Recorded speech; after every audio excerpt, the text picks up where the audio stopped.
তার উপর অসুস্থ শরীরে টানা 3 ঘন্টা এক্সাম দিয়েছে, তাই জায়নের দেহে প্রচুর ক্লান্তি। তাই জায়ন আজ অন্তত ঝামেলায় জড়াতে চায়নি। সে বিনীতভাবে সরি বলে যাবতীয় ক্ষতির জন্য পে করবে বলেছিল ঝামেলা এড়াতে। আর ঝামেলা এড়াতে চাইলেই বুঝি এড়ানো যায়?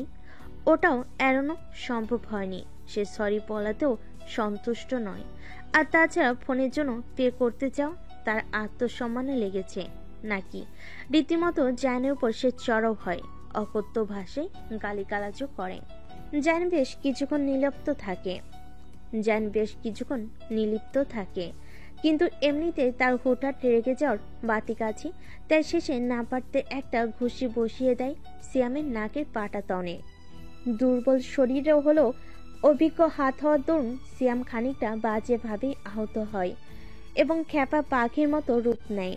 সেও পাল্টা আঘাত করে এবং জায়নের মাকে উদ্দেশ্য করে একটা বিচ্ছিরি গালি দেয়, যা জায়নের মেজাজ খারাপ করে দেয়। জায়ন আবারও আঘাত করে। শুরু হয় দুজনের হাতাহাতি। আহত বেশি সিয়ামই হয়, কারণ জায়ন অসুস্থ হলেও মারপিটে তার অভিজ্ঞতা আছে। সে একাই এরকম কয়েকজন সিয়ামের জন্য এই অসুস্থ শরীরেই যথেষ্ট। পরে কিছু জুনিয়ররা তাদের ছাড়িয়ে নেয়। বিষয়টা ততক্ষণ অবধি ক্যাম্পাসের স্টুডেন্টদের মাঝে ছিল, কিন্তু পরবর্তীতে সিয়ামের একজন বন্ধু স্যারেদের জানিয়ে দিয়েছিল।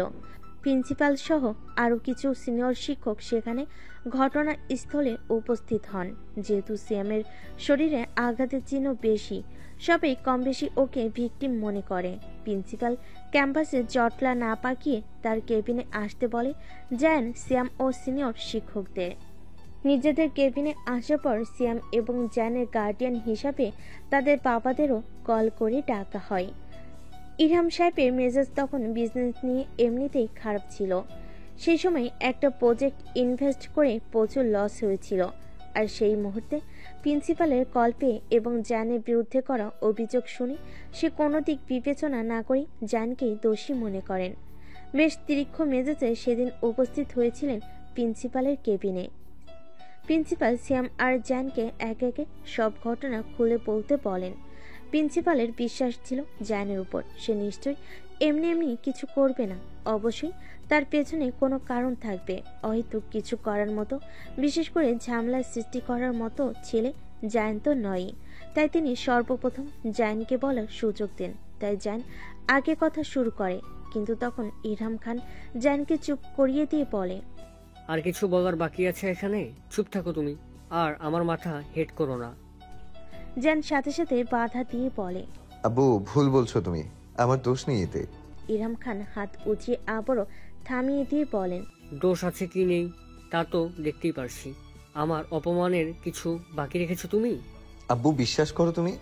কি বিশ্বাস করব তোমাকে? আমার আব্বা এই ভার্সিটির প্রাক্তন কমিটির সদস্য ছিলেন, আর তার নাতি হয়ে তুমি কিনা এসব কর্মকাণ্ড করে বেড়াচ্ছ এই ভার্সিটিতে। আমার মরহুম আব্বার সম্মানটাও তো মাটির সাথে মিশিয়ে দিলে। ছি। বলে উনি মুখ ফিরিয়ে নিলেন। জায়ান চূড়ান্ত অবাক। তার নিজের আব্বু তাকে বিশ্বাস করছে না, সে আর কাকে বোঝাবে? ওই লেম শ্যামকে সাপোর্ট করছে, সে তার আব্বু আর দাদার সম্মান মাটির সাথে মিশিয়ে দিচ্ছে। এটাও শেষ পর্যন্ত শুনতে হলো জায়ানের। জায়ান আর বলার মতো ভাষা খুঁজে পেল না। নিজেকে নির্দোষ প্রমাণ করতে কোনো ক্লারিফিকেশন দিল না। কিছুক্ষণ পর শ্যামের আব্বু এসে হানিফ সাহেব এসে চিল্লাচিল্লি শুরু করে দিলেন তার একমাত্র ছেলের এমন অবস্থা দেখে। রীতিমতো জবাবদিহিতা চাইলেন। শ্যাম নিজের বাবাকে দেখে আগে আগে চেঁচিয়ে বলে, জায়ান ইচ্ছা করে মেরেছে আমাকে। ও আমাকে পছন্দ করে না, তাই আজ সুযোগ পেয়ে এর সদ্ব্যবহার করেছে। জান এত মিথ্যে বলার পরও কিছু বলল না নিজেকে নির্দোষ প্রমাণ করতে। হানিফ সাহেব রীতিমতো খেপে যান জায়ানের উপর। তিনি নানান বাজেভাবে অপমান করতে শুরু করেন, এমনকি ভার্সিটি কর্তৃপক্ষের বিরুদ্ধেও স্টেপ নেওয়ার ব্যাপারে বলেন। ইরহাম সাহেবকেও অপমান করতে বাদ রাখেন না। তার পারিবারিক শিক্ষা আদর্শের উপর প্রশ্ন তুলেন। এবার বাবাকে তার পারিবারিক শিক্ষা আদর্শকে নিয়ে কটু কথা বলে জানার চুপ থাকতে পারেনি। তিনি হানিফ সাহেবকে উদ্দেশ্য করে বলেন, আঙ্কেল আপনি কিন্তু লিমিট ক্রস করছেন। এভাবে আমার আব্বুকে আপনি বলতে পারেন না। আলবাত বলতে পারি আমি, কি করবে তুমি? দেখুন আঙ্কেল, আপনি বয়সে আমার যথেষ্ট বড়, সম্মানীয় লোক। নিজের ব্যবহারে নিজের সম্মান কমাবেন না। এবার সিয়াম তেড়ে এসে সকলের সামনে জানের কলার চেপে ধরে বলে, এই মুখ সামলে কথা বল। আমার আব্বুকে কি বলছিস তুই? তোর সাহস তো কম না? জানো এবার আর ছাড় দেয় না। সে কলার আঁকড়ে ধরে সিয়ামের চেয়েও জোর কণ্ঠে বলে, সাহসের কি দেখেছিস তুই? আবারও হাতাহাতি পর্যায়ে প্রিন্সিপাল স্যার নিজ সিট থেকে উঠে আসেন ওদের থামাতে। ইরহাম নিজের ছেলের এমন ঔদ্ধত্যপূর্ণ আচরণ দেখে কিছু বলার ভাষা হারিয়ে ফেলেছেন। হানিফ সাহেবও যখন তাদের ছাড় দিলেন তখন তিনি স্বয়ংবিদ ফিরে পান। তড়িৎ গিয়ে জায়নের বাহু টেনে ধরে তাকে থাপ্পড় মারেন। জায়ন তখন হতভম্ব হয়ে গালে হাত দিয়ে ফ্যালফ্যাল করে চেয়েছিল ইরহাম সাহেবের দিকে। ইরহাম খান চেঁচিয়ে বলেন, জায়ান, তুই সত্যি আমার ছেলে? বিশ্বাসই হচ্ছে না আমার। না, তুই হতেই পারিস না আমার ছেলে। ব্যাস, জান চুপ, আর কোনো কথাই বলল না। ওভাবে নিশ্চুপ বেরিয়ে গেল ওখান থেকে। বাড়িও ফিরল না ওই দিন। সোজা তাশফিকের বাসায় চলে গেছিল সেই দিন। ইরহাম খান ওই দিন বাসে এসেও চোটপাট শুরু করেন, বিশেষ করে মীরার উপর। সে নাকি ছেলেকে লাই দিয়ে মাথায় তুলে রেখেছে। আজ সে ছাড় দিয়েছি বলে ছেলে এভাবে মানসম্মান মাটিতে মিশিয়ে দিতে পেরেছে। অথচ অবুঝ মীরা তখন ঘটনাও জানতো না। কি বিষয়ে তার স্বামীর মেজাজ এমন তুঙ্গি সে জানতো না। যখন জানতে পেরেছে ছেলে তার ঘর ছেড়েছে, গিয়ে উঠেছে মামার বাসায়, সে নাকি আর আসবে না এখানে। কি রাগ তার! আদৌ রাগ নাকি অভিমান এক পুত্রের তার পিতার প্রতি, যে পিতা তার নিজ সন্তানকে চিনতে অপারগ। এরপর জায়নার সত্যিই আসেনি। মামার বাসা থেকেই অনার্স ফাইনাল শেষ করেছে। এরপর জায়ন ধীরে ধীরে নিজেকে প্রিপেয়ার করে মাস্টার্সের জন্য কানাডিয়ান একটা ভার্সিটিতে স্কলারশিপের জন্য অ্যাপ্লাই করে। ভাগ্যের জোরে হয়েও যায়। সেই অভিমান নিয়ে পাড়ি জমায় কানাডায়। বিষয়টি দেখতে আপাতত দৃষ্টিতে নিতান্তই ছোট, তুচ্ছ মনে হলো। আদতে ওটা ছিল না। কিন্তু ওই বিষয়টি শুধুমাত্র ভার্সিটি ক্যাম্পাস বা প্রিন্সিপালের কেবিন অবধি সীমাবদ্ধ ছিল না। ওই বিষয়টি নগণ্য ঘটনাটি একজন বাবা ও তার ছেলের মাঝে থাকা বিশ্বাস ভরসায় আঘাত এনেছিল, যেটা খালি চোখে দৃশ্যমান না হলেও এর গভীরতা অনেক বেশি। ইরহাম সাহেবের কেবিনের বাইরে করিডোরে পাতা চেয়ারে বসে এতক্ষণ অতীতের স্মৃতিচারণ করছিল জায়ান। সেই 8টি বছর আগের ঘটনা, যা অভিমানে ঠাসা। ওই ক্ষুদ্র একটা ঘটনা যা তাদের জীবনে তাদের বাবা ছেলের সম্পর্কে অদৃশ্য এক দেওয়াল এঁকেছে। হসপিটালটা বাড়ি থেকে বেশি দূরে নয়, মিনিট 20 পথ। তবে এই পথ জায়ান 12 মিনিটে কিভাবে শেষ করেছে সেটা সে এবং তার গাড়ি জানে। তার উপর আবার রুবিনা এবং মীরা বেগম, এই দুই রমণীকে সামলে তাদের এখানে নিয়ে আসতে বেশ বেগ পেতে হয়েছে তাকে। রূপা আর নাফিসাও প্রথম দিকে একটু ভেঙে পড়েছিলেন, কারণ এই বাড়িতে ইরহাম সাহেব তাদের কখনো ভাইয়ের বইয়ের নজরে দেখেনি, দেখেছে বোন হিসাবে। ইলমার মতোই স্নেহ করেছে তাদের, তারাও বড় ভাইয়ের মতোই সম্মান করেছে। আজ তাদের বড় ভাইয়ের এই অবস্থা, তারা কিভাবে স্বাভাবিক থাকবে? কিন্তু থাকতে হলো মীরা আর রুবিনা খানের জন্য। ওরাও যদি ভেঙে পড়ে, এই দুজনও যে আরো ভেঙে পড়বে। আর বড়রা এমন করলে ছোটরা কি করবে? তার তো ছোট, তাদেরও তো বুঝ কম। কে কাকে সামলাবে তখন? সবাইকে সামলানো যে দায় হয়ে যাবে তখন। যদিও এই পরিস্থিতিতে ফিয়া আর মোহনা নিজেদের যথেষ্ট শক্ত রেখেছে বড়দের কথা বিবেচনা করে। আর মোহিত বয়সের তুলনায় বেশ ম্যাচিওর। সে নিজের পারিপার্শ্বিক অবস্থা বুঝে রিয়াক্ট করতে জানে। ফারিস আর ফায়েজকে জানানো হয়েছে, তারা এখনো এসে পৌঁছায়নি। On the way. ফায়েজ তখন ডিউটিতে ছিল, আর ফারিস নেহার বিয়ের পরপরই হোস্টেলে শিফট হয়েছে। এখান থেকে যাতায়াতে বেশ দূর হয়ে যায় মেডিকেল। প্রথম বছরটা কষ্ট হয়েছে বেশ, এখন দ্বিতীয় বর্ষ রানিং। জাইনরা হসপিটালে পৌঁছানোর আগে ইরহাম সাহেবকে ওটি রুমে শিফট করা হয়েছে। মেজর হার্ট অ্যাটাক হয়েছে, তারপর হাই প্রেশার, হাইপার টেনশন, সব মিলিয়ে অবস্থা বেশ জটিল হয়ে গিয়েছিল। সঠিক সময়ে আনা হয়েছিল বলে ভাগ্যের জোরে আর আল্লাহর রহমতে বেঁচে গেছেন উনি। আর একটু লেট হলে জীবনে বেশ ঝুঁকির সৃষ্টি হতো। জাইনরা হসপিটালে পৌঁছেছে ঘণ্টা দেড়েক হয়েছে। ইরহাম সাহেবকে এখন অবজারভেশনে রাখা হয়েছে। জ্ঞান ফেরেনি এখনো, তবে অবস্থা এখন আগের চেয়ে ভালো। 2-3 দিন রেখে বাসে নিয়ে যেতে পারবেন। তবে অবশ্যই খাবার আর ওষুধ ঠিক থাকতে হবে। ডাক্তার দেওয়া নিয়মকানুন মেনে চলতে হবে। আর সবচেয়ে গুরুত্বপূর্ণ যেটা, সেটা হলো দুশ্চিন্তা মুক্ত থাকা। আপাতত এসব মেনে চলেই উনি পুরো দমে আগের জীবনে ফেরত যেতে পারবেন ইনশাল্লাহ। ডাক্তাররা আপাতত কেবিনের ভেতর যেতে বারণ করেছেন। ওখানে নার্স আছে। ইরহাম সাহেবের জ্ঞান ফিরে জানানো হবে, তখন একে একে দেখা করতে পারবেন। মীরা আর রুবিনা বেগম প্রথম দিকে বেশ ছটফটিয়েছেন, আজারি কানাকাটি করেছেন। রূপার নাফিসা দুজনকে দুপাশ থেকে ঘিরে বসে আছেন হসপিটালের ওয়েটিং জোনে। সাথে ফিয়া ও মোহনাও আছে। যেন কিছুক্ষণ ছিল মায়ের সাথে, এরপর ওখান থেকে বেরিয়ে এসে ইরহাম সাহেবের কেবিনের সামনে বিছিয়ে রাখা চেয়ারগুলোতে স্মৃতিচারণগুলো অতীতের। এরপর কিছুক্ষণ বসে উঠে দাঁড়ালো। একটু পর হাঁটাহাঁটি করে এসে দাঁড়ালো কেবিনের দরজার সামনে। তারপর কিছুক্ষণ দরজার উপর থাকা কাঁচের গ্লাস গলিয়ে ভিতর দেখলো। কেবিনের মাঝে সাদা ছোট্ট ধপধপে একটা বেডে নিথর দেহে পড়ে আছেন ইরহাম খান। মুখে অক্সিজেন মাস্ক লাগানো, চোখ দুটো বন্ধ।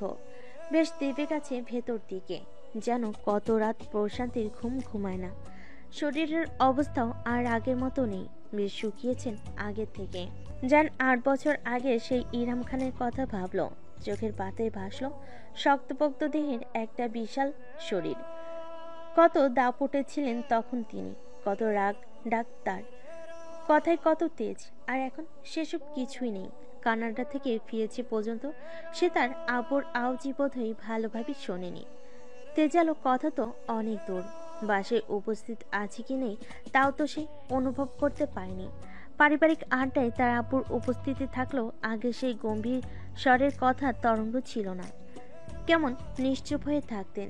জানের উপস্থিতি কি এর জন্য দায়ী? জান আবারও দেখলো তার আব্বুকে। দেখে মনে হচ্ছে কত বছর দেখে না সে তো তার আব্বুর থেকে সব শিখত। তার আদর্শ ছিল তার আব্বু। আব্বুকে অনুকরণ করত। কি সুন্দর ছিল আগের সময়গুলো, কিন্তু সেগুলো এখন অতীত। এখন সেসবের অস্তিত্ব নেই, কারণ সেসব অস্তিত্ব ধারণকারী মানুষগুলো যে পাল্টে গেছে। আগের ইরহাম খান যে আর নেই, আর না আগের নীলাদ্রি খান আছে। হ্যাঁ আছে তারা, তবে তাদের আগের সত্তা, তাদের মাঝে বিদ্যমান আগের সম্পর্ক কিছুই অবশিষ্ট নেই। সব অভিমানের চাদরে ঢাকা পড়েছে। আস্তরণ পড়তে পড়তে একসময় জমে কঠিন শিলায় রূপান্তর হয়ে গেছে, যা ভাঙ্গা খুব কঠিন হয়ে দাঁড়িয়েছে। জান ভাবল এর আগে এত পরিবর্তন কেন নজরে আসেনি তার। সে কি চোখ থাকতেও অন্ধ ছিল? তার আব্বু তো এমন ছিল না। আহা, আব্বু ডাকটা সে যে কত বছর ডাকে না। কেন ডাকবে? ডাকার অধিকার কি আছে তার? সে যে তার আব্বুর যোগ্য সন্তান নয়, সে তো অযোগ্য। বাড়ির সম্মান ধুলোয় মেশাই। তার আব্বু তাকে অস্বীকার করেছিল, তাহলে কি তার আব্বুর ডাকার অধিকার আছে? বুক চিরে একটা দীর্ঘশ্বাস বেরিয়ে এলো জায়ানের। সে সময় কাঁধে অনুভব করলো কারোর নরম হাতে ছোঁয়া। পেছনে না ঘুরিয়ে যেন বুঝতে পারলো কে এসেছে। চিনতে পারলো সেই ব্যক্তিকে না দেখে মিলান হেসে বলল, এটা আব্বুই তো মোহ। আব্বু তো এমন ছিল না।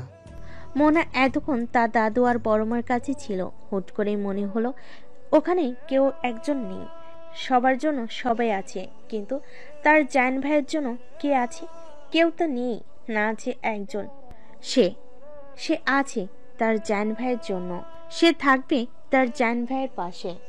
তাই মোহনা জায়ানকে খুঁজতে খুঁজতে বেরিয়ে পড়ল ওয়েটিং জোন থেকে। বেশি দূরে যেতে হলো না। সে যা ধারণা করেছিল তাই ঠিক হলো। জায়ান ভাইকে তার বড় বাবার কেবিনের সামনেই পেল। এগিয়ে গেল সে, গিয়ে হাত রাখলো জায়ানের কাঁধে। কিন্তু তার বিস্ময় লাগছে এটা ভেবে যে জায়ান পেছনে না ঘুরে না দেখে কিভাবে জেনে ফেল যে মোহনা এসেছে। অন্য কেউ তো হতে পারত। সেই কেন জায়ানের মোহনাকে, তার উপস্থিতিকে অনুভব করার শক্তি এতটা প্রখর যে প্রখরতায় টের পেল মোহনার উপস্থিতি না দেখে না ঘুরেই। মোহনার প্রশ্ন করতে ইচ্ছে হলো, বিস্ময় চেপে প্রশ্ন চেপে সে নিশ্চুপ রইল। এটা উপযুক্ত সময় নয়। যার আবারও আকুল গলায় বলল। মোহরে, আমার কেমন অস্থির অস্থির লাগছে। মোহনা কাঁধ থেকে হাতটা নামিয়ে বহু কষ্টে ধরল জায়ানের দুহাত জড়িয়ে, পেঁচিয়ে ধরে বাহুতে মাথা ঠেকালো। সে কিছু বলতে পারল না। কি বলবে সে? কিভাবে সান্ত্বনা দেবে? কি করলে তার জায়ান ভাইয়ের অস্থিরতা কষ্ট কমাতে পারবে সে? নিজেকে ভীষণ অসহায় মনে হচ্ছে মোহনার। জানটা ডান পাশে মুখ ঘুরিয়ে থুতনি ঠেকালো তার বাহুতে, ঠেকানো মোহনার মাথার উপর। মোহনার মাঝে একটু শান্তির খোঁজ করলো হাজারো অশান্তির এই পৃথিবীতে, কারণ মোহনা যে তার বিক্ষিপ্ত জীবনের এক টুকরো প্রশান্তি। তার কাজ গলিয়ে ইরহাম সাহেবের মুখপানে দৃষ্টি স্থির করে চুপচাপ মিশে রইল একে অপরের সাথে কেবিনের দরজার কিয়ৎক্ষণ। মোহনা মাথা তুলল, ওর নড়াচড়া টের পেয়ে যেন মাথা তুলে তার দিকে তাকালো। মোহনা বলল, চলুন ওই দিকটায়, বড় বাবা উঠুক, উঠলে কথা বলবো। আপনি আসুন ওদিকটায় বসি আমরা। কেমন শান্ত দেখাচ্ছে আপনাকে। জান দ্বিমত করল না। মোহনা ওর হাত ধরে টেনে যেদিকে নিয়ে গেল ওদিকে গেল মোহনার পিছু পিছু। ওরা গিয়ে দাঁড়ালো একটা খোলা বারান্দায়। তার এখন 3rd ফ্লোরে, হসপিটালটা 5 তলা। বারান্দা থেকে আকাশ আর ঘন জঙ্গল দেখা যাচ্ছে। সম্ভবত বারান্দাটা হসপিটালের পেছনের দিকটাই অবস্থিত। এদিকটাই কেমন নির্জন, মানুষজনের উপস্থিতি নেই। ওরাই একাকী দাঁড়িয়ে বারান্দার ধারে। খুব ঠান্ডা একটা হাওয়া আস, নির্জন নিশ্চুপ হওয়ায় এদিকটায় হাওয়া বয়ে চলার শো শো আওয়াজ শোনা যাচ্ছে। মোহনা ওই দূর ঘন জঙ্গল থেকে দৃষ্টি সরিয়ে জায়ানের দিকে তাকালো। নীরবতা ভেঙে বলল, আপনি বড় বাবার উপর রাগ করে আছেন, তাই না? জায়ান তাকালো ওর পানে। রাগ? সে কি সত্যি রাগ করে আছে? রাগ নয় তো, এটা অভিমান। আপন মানুষদের উপর রাগ হয় না, হলেও এত সময় লাগে না তা ভাঙতে। হয়তো অভিমান, যা ভাঙতে ভাঙতে মানুষের সত্তাটাই বদলে যায়, মানুষটা আগাগোড়াই পরিবর্তন হয়ে যায়। জায়ান মোহনার কথার প্রেক্ষিতে বলল, রাগ নয় মোহ, এর চেয়েও বেশি কিছু। একটু চুপ থেকে বলল, ফের মোহনার চোখের দিকে তাকিয়ে বলল, একটা গল্প শুনবি মোহ? একটা বেঞ্চির উপর বিরস মুখে বসে আছি অনু। ঘন্টাখানেক জার্নি করে এখানে এসে চুপচাপ বসে আছি, তাও মিনিট 15 হবে। তার এখন বিরক্তির সাথে প্রচুর প্রচুর রাগ হচ্ছে ওই নেতার উপর। যদিও নেতার রাগের সামনে তার রাগ কিছুই না। এটা তার গত 15 মিনিটের গবেষণার ফল। এ যাবৎ সে তাসফিককে দাঁড়িয়ে দাঁড়িয়ে পর্যবেক্ষণ করেছে। তার থেকে 2-3 হাত দূরে ফোন কানে চেপে ধরে দাঁড়িয়ে তাসফিক। গত কয়েক মিনিট ধরে পরপর কথা বলেছে দলের কয়েকজন লোকের সাথে। দলের লোক কিনা সে নিশ্চিত নয়, তবে কথাবার্তার ধরন দেখে তাই মনে হয়। ঠিক কথা বলছে না, রীতিমতো ধমকাচ্ছে তাদের, হুঙ্কারের উপর হুঙ্কার দিচ্ছে। এই নেতার গলা যে এত জোর, কই সে তো আগে টের পায়নি। এসব আকাশ কুসুম কল্পনা করছে অনু। তারা এসেছে একটা পার্কে। হ্যাঁ, পার্ক। এই পার্কটা যেখানে তাদের প্রথম দেখা হয়েছিল। যদিও অনুর পুরোটা খেয়াল নেই, তা শুধু মনে আছে সে কারোর গায়ের সাথে ধাক্কা খেয়েছিল, কিন্তু কার সাথে সেটা সে সেদিন খতিয়ে দেখেনি। এছাড়াও আরও স্মৃতি জড়িয়ে আছে এই পার্কের সাথে। সে ফায়েজ রাহির সত্যটা জেনেছিল, তাদের ভালোবাসার সাক্ষী হয়েছিল। অথচ যেখানে সে নিজেই ভালোবাসত সেখানে হয়ে গেল তৃতীয় ব্যক্তি হয়ে। একটা চাপা দীর্ঘশ্বাস বেরোলো ভিতর থেকে, কিন্তু এখানে সে তার হৃদয় পড়ছে না, একটুও না। যতটুকু কষ্ট হওয়ার কথা ছিল তার সিকিভাগও কষ্ট হচ্ছে না, উল্টো অন্য এক মন কেমন করা অনুভূতি হচ্ছে তার এখানে এসে। সেটা ঠিক কী রকম সেটা সে বর্ণনা করতে অপারগ। অনু শুধু শুধু এইটুকু জানে, এই অনুভূতি ফায়েজের প্রতি বিরহের কোনো রেশ নেই, কোনো বিষাদময় ছোঁয়া নেই, কিন্তু কি আছে সে নিজে জানে না। অনু ভাবনার সুতো ছিঁড়ে তার সামনে দ্বন্দ্বয়মান পুরুষটির পানে আরেক নজর তাকালো। এক হাত কানে আছে ফোন চেপে, অন্য হাত দিয়ে ডান ভুরুর উপর চুলকাচ্ছে, আর ঠোঁটের উপর ঠোঁট চেপে ভীষণ মন দিয়ে অপর প্রান্তের কথা শুনছে। ইস, কি মারাত্মক দেখতে লাগছে নেতাকে। সে কি মুগ্ধ হলোই তো, যে কারোরই মুগ্ধ হওয়ার কথা। কিন্তু সাথে সাথে এই মুগ্ধতা তলপি তবলা গুটিয়ে পালালো তাসফিকের বাজখাই কণ্ঠের ধমকে। অপর প্রান্তে ব্যক্তিটির এমন ধমক খেয়ে কী অবস্থা সেটা অনু জানে না, কিন্তু সে ধমক না খেয়েও থরথরি কেঁপে উঠল, যেন তাসফিক ধমকটা তাকেই দিয়েছে। তাসফিক ফোন কেটে দিয়েছে। তার দলে ভীষণ ঝামেলা চলছে। নির্বাচনের আর মাস তিনেক আছে। এরই মধ্যে দলের ভেতরকার সদস্যদের মাঝে বিবাদ লেগে যাচ্ছে, যেটা মোটেই ভালো কিছু নয়। বাইরের সমস্যার চেয়ে এই অন্তর্দ্বন্দ্বই বেশি ক্ষতিকর একটা দলের জন্য। এগুলো নিয়ে তাসফিক ছাড়ছিল তার দলের কিছু ছেলেদের। এই উঠতি বয়সের ছেলেরা বেশ বেপরোয়া, রক্ত গরম তাদের। হুঠাৎ দলের নাম দিয়ে যেটা সেটা করে ফেলে, যার প্রভাব দলের উপর পড়ে। তাসফিকেরও কম ভোগান্তি পোহাতে হয় না। তাসফিক ফোনটা পকেটে ঢুকিয়ে মন্থর গতিতে হেঁটে এসে বসলো অনুর পাশে। এতে অনু বেশ গুটিয়ে গেল, যদিও তাসফিক বেশ দূরত্ব নিয়ে বসেছে দুজন বেঞ্চির দু প্রান্তে। তাসফিক কয়েকটা পরপর জলশ্বাস ফেলে পড়ল। সরি, অপেক্ষা করলাম, ভীষণ ঝামেলা আছি। অনু অস্পষ্ট স্বরে বলল, ইটস ওকে, আমি কিছু মনে করিনি। এবার তোমার সমস্যা বলো। অনু হুট করে এই প্রশ্নের অর্থ ধরতে পারল না। মারাত্মক দৃষ্টিতে চেয়ে বলল, জি। কি সমস্যা তোমার? এড়িয়ে চলছো কেন? অনু আমতা আমতা করল। তার কাছে সঠিক কোনো উত্তর নেই।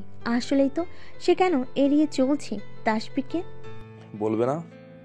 আসলে মানে আমি একটা মানুষ অনু, সারাদিন নানা ব্যস্ততায় নানা ঝামেলায় জড়িয়ে থাকি। কি বলবো বলো, আমার প্রফেশনটাই এমন, আর আমি ভালোবাসিও এটাকে, তাই নিজেকে সরিয়ে নিতেও পারি না। আর তার মাঝে তুমি আমাকে টেনশন দিচ্ছ কেন অনু, বলবে না? অনু কি বলবে? বলার কোনো ভাষা আছে তার কাছে? নেই তো। সামনে ইলেকশন হওয়ায় আমার ব্যস্ততা আরো বেড়েছে। এর মাঝেও তোমাকে আমি হাজার হাজার কল SMS করেছি, এমনি এমনি করেছি বলো। শেষে তুমি কি করলে? আজ দুপুরে ডিরেক্ট ব্লক মেরে দিলে। তাসফিকের কণ্ঠটা কেমন জানি কতগুলো ভাজে কিছু একটা লুকিয়ে আছে। অনু নিরুত্তর রইল। আসলে তাসফিক ভুল বলছে না। সে এই কয়েকদিনে হাজার হাজার কল করেছে, SMS দিয়েছে। অনু নিজেই ব্লক মেরেছে তাকে সবখান থেকে। তাসফিক অনুর সাথে সব রকমভাবে যোগাযোগের চেষ্টা করেছে এই ব্যস্ততার মাঝেও। একটু আগেও লোকটার ব্যস্ততা টের পেয়েছে অনু। তবুও কি বোকার মতো কাজটা করলো অনু? আমি কি এটা ডিজার্ভ করি বলো? অনুর এখন কান্না পাচ্ছে কেন জানি। হ্যাঁ, তাসফিক এটা ডিজার্ভ করে না, একটুও না। তবু অনু তাকে এভাবে ট্রিট করেছে, আর তাতেই তার খারাপ লাগছে। কিন্তু তারই বা কি দোষ? সে তো আর ইচ্ছে করে করছে না। ভেতর থেকে কেউ জানি ওই দিন তাকে বলছিল, ও তোকে একটু আপন ভাবে না অনু, একটুও না। ওখানেই তো অনু আটকেছে, না চাইতো বোকামো করেছে। তার মনে হতো সে তো এতটাই ইম্পর্টেন্ট কেউ না তাসফিকের জীবনে। তবুও গত কয়েকটা মাস ধরে তাসফিক তাকে অনেক গুরুত্ব দিয়েছে। প্রয়োজনে অপ্রয়োজনে অনুর কেউ না হয়েও নিঃস্বার্থভাবে তার খেয়াল রেখেছে, তার কথা ভেবেছে। এখানেই তো অনু থমকেছে। তাসফিককেই তার একান্ত আপন মনে হয়েছে। আর যেখানে অনুর লাইফের ছোটখাটো সব কথা ঘটনা তাসফিক জানতো, সেখানে তাসফিকের জীবনে এত বড় একটা কথা যখন অনুর কাছ থেকে তাসফিক লুকিয়েছে, তখন অনুর কেমন লেগেছে। মনে হয়েছে খুব খুব প্রাধান্য পাওয়া কারোর কাছে নিজের মূল্য একেবারেই কমে গেছে, নাই হয়ে গেছে। সেই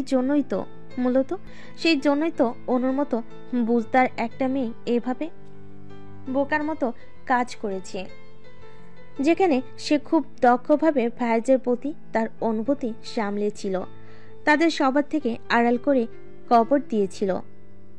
তখন তো অনু কোনো বোকামি করেনি, তবে এখন এত অবুঝপনা কেন? অনু হাঁসফাঁস করে উঠল। তাসফিক আবারও বলল, তোমার কিছু তো নিশ্চয়ই হয়েছে, আমি জানতে চাইছি অনু, প্লিজ। কেন? কে হই আমি আপনার? অনু কান্না ভেজা কণ্ঠে বলে উঠল। তার আর সহ্য হচ্ছে না। তাসফিক আবারও তাকে প্রাধান্য দিচ্ছে বলে মনে হচ্ছে, কিন্তু সে আর তা চায় না। সে আর এসবে অভ্যস্ত হতে চায় না। তাসফিক অন্য কারোর, সে সেদিন সেটা নিজের মুখে বলেছিল। অনুর ভূমিকা তাই অস্থায়ী। হুট করে আবারও দূরে চলে গেলে অনুর আবারও কষ্ট হবে। অনু চায় না এই কষ্ট, তাই এখন থেকে দূরে যাওয়া শ্রেয় বলে মনে করে অনু। তাসফিক হাসলো অনুর এই প্রশ্নে। বোকাটা কি প্রশ্ন করছে? তাসফিক কে হয় ওর? মেয়েটা এত বোকা? কই, দেখে তো তা লাগে না, বেশ বুদ্ধিমানই লাগে। তাসফিক ধিমি স্বরে বলল, নিজেকে প্রশ্ন করো মেয়ে। করেছি তো, কিন্তু উত্তর যে পাই না, সব ধোঁয়াশা। অনুর কণ্ঠে এখনো কান্নার রেশ। ভালো লাগছে শুনতে তাসফিকের এই কণ্ঠটা। এই কণ্ঠের অধিকারিণী সবই তাসফিকের একান্ত প্রিয়।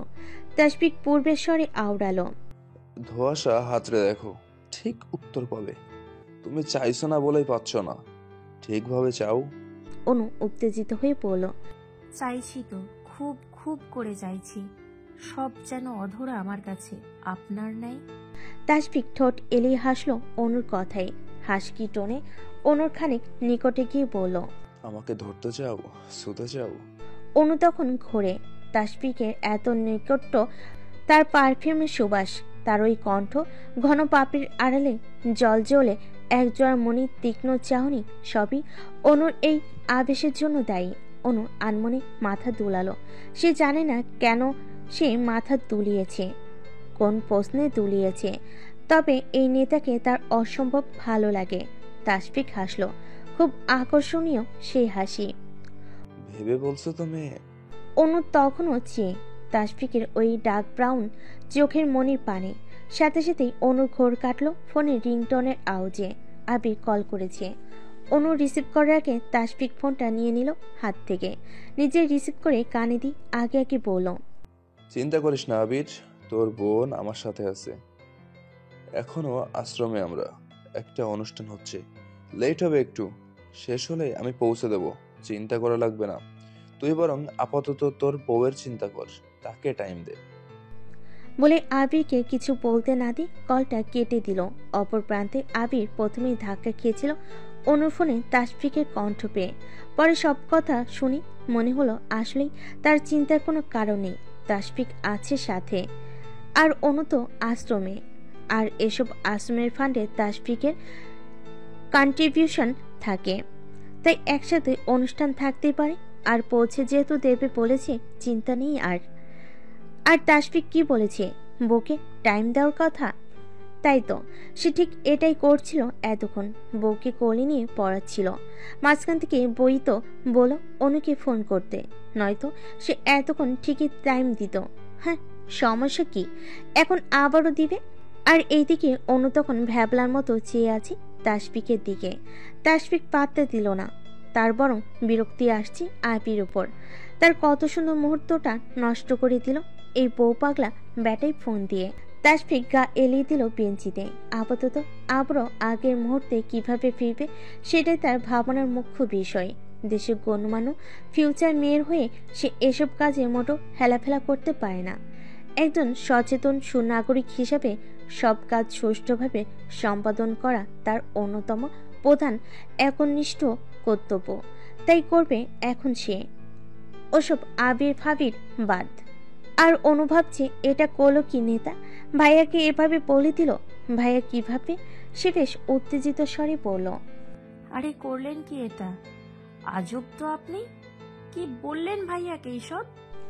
তাসফিকের কোনো হেলদোল নেই। সে দূর আকাশে দৃষ্টি রেখে বেঞ্চে হেলান দিয়ে বসে পায়ের উপর পা তুলে তা ক্রমাগত নাচিয়ে যাচ্ছে।